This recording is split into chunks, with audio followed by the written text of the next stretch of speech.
गुरु stories में सबसे बड़ा मिरेकल तो ये है कि मेरे हस्बैंड की जो लाइफ है वो गुरु जी की दी हुई है, सेकंड लाइफ।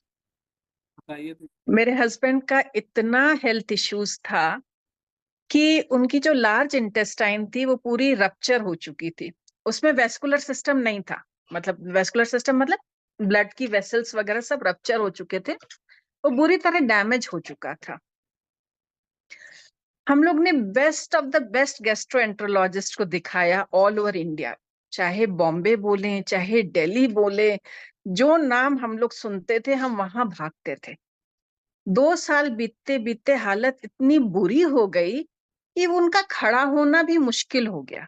उनका सिर्फ स्टूल्स ही स्टूल्स में ब्लड ही ब्लड, ब्लड ही ब्लड, और कुछ नहीं। मतलब उनको खुद भी अपना धीरे धीरे समझ खत्म हो रहा था। हीमोग्लोबिन इतना डाउन हो गया था कि जब हमारे यहाँ शिलोंग में नाड़ी परीक्षक आए, उन्होंने जब नाड़ी पकड़ी उनकी, तो बोले आप चल कैसे रहे हो? आपकी तो नाड़ी ही नहीं चल रही, आप तो चल कैसे रहे हो? आपके परिवार में टीचर्स हैं, मेरे परिवार में हम लोग 4 टीचर्स हैं। तो बोले आपके परिवार में टीचर्स हैं, उसकी कृपा से आप चल रहे हैं। पर ऐसे समय बीतता गया, हम लोग डॉक्टर्स के पास आते रहे जाते रहे, कहीं बात नहीं बनी। तो जब हम वेलोर में थे, जो लास्ट चेकअप हुआ उसमें डॉक्टर्स ने बोला सर्जरी करना ही पड़ेगा, उपाय नहीं है, पर बहुत रिस्की है, बहुत ही रिस्की, सर्जरी करना तो पड़ेगा। दैट। पर जब हाँ बोला सर्जरी के लिए, जब काउंट्स लिए, तो प्रोटीन ऑलमोस्ट निल बॉडी में, एल्ब्यूमिन ऑलमोस्ट निल। बोला ये तो कोलैप्स हो जाएंगे, ओटी में ही कोमा में जा सकते हैं। तो हमने हफ्ते 10 दिन का मेडिसिन देते हैं, और ये थोड़ा काउंट्स ऊपर आ जाए फिर सर्जरी करेंगे। तो अब वो 8-10 दिन में कहाँ जाऊं? मेरी एक फ्रेंड थी, बहुत क्लोज फ्रेंड थी, she is not, no more here on this, she is with Gurudev now, Swagata Chaudhary. She used to keep in touch with me every moment कि क्या हुआ। तो मुझे इतना जोर से डांटी, तुम गुरु की टीचर हो, तुमको इतना भक्ति है, तुम जाके गुरु जी के चरण में क्यों नहीं गिर जाती हो? हमने कहा गुरु जी को हम क्यों अपने छोटे छोटे चीजों के लिए परेशान करें? गुरु जी के पास ऑलरेडी इतना कुछ है। बोले ये तुम्हारा छोटा मन है, तुम जाओ गुरु जी के पास जाओ। और 10 दिन शिलोंग आना तो पॉसिबल नहीं था। तो हमने भी फैसला किया कि हम लोग बैंगलोर चले जाते हैं, आश्रम में चले जाते हैं, 10 दिन वेलोर के पास में है, 10 दिन बाद सर्जरी करने आ जाएंगे। तो गुरुजी से जब विशालाक्षी मंडप में उस दिन दर्शन लाइन थी, तो गुरुजी को बताया, गुरुजी डॉक्टर सर्जरी बोल रहे हैं। तो बोले नहीं, पहले कुछ और ट्राई करो, पहले सब कुछ ट्राई कर लो। नहीं तो गुरुजी वर्ड यूज नहीं करते, बोले पहले बाकी ऑप्शंस ट्राई कर लो। फिर आगे गए, 2-3 लोगों से और मिले, फिर पीछे मुड़े।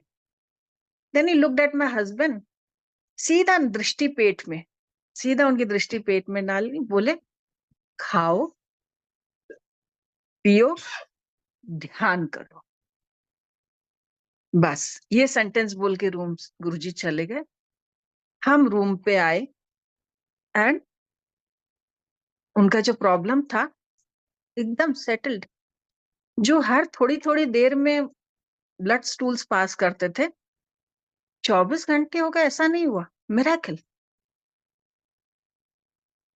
एंड देन हमारे जो वैद्य हैं डॉक्टर लोकेश जी, वो उस समय साथ में थे। उन्होंने पूरा इसका जिम्मा उठाया, और हमसे कहा गया कि आप आश्रम से पैर बाहर नहीं रखेंगे 1 महीना। और ट्रीटमेंट था, वो कुछ चैंट करके आके दवाई खिला के जाते थे सुबह शाम, और कुछ नहीं, सिर्फ लेटे रहो, ओम नमः शिवाय चैंटिंग चलता रहे रूम में। सिर्फ यही था इलाज। क्योंकि पंचकर्मा ले नहीं पाते थे, बॉडी सिंक करने लगता था, इतना बॉडी में वीकनेस था। तो बस गुरुदेव की वो जो कृपा हुई, ठीक हो गए, प्रॉब्लम नहीं था, तो हम वापस शिलोंग आ गए। फिर जब हम 6 महीने बाद वेलोर चेकअप के लिए गए, 6 महीने के बाद वेलोर चेकअप के लिए गए, सर्जरी का डिसीजन फिलहाल हटाया क्योंकि बेटे के बोर्ड एग्जाम्स थे, और सिचुएशन भी गुरुजी ने कंट्रोल में आ गई थी काफी हद तक। जब हम वेलोर गए, अंदर की कंडीशन तो हमें नहीं पता थी कितनी इंप्रूव हुई, तो हम अपना रूटीन चेकअप के लिए गए 6 महीने बाद।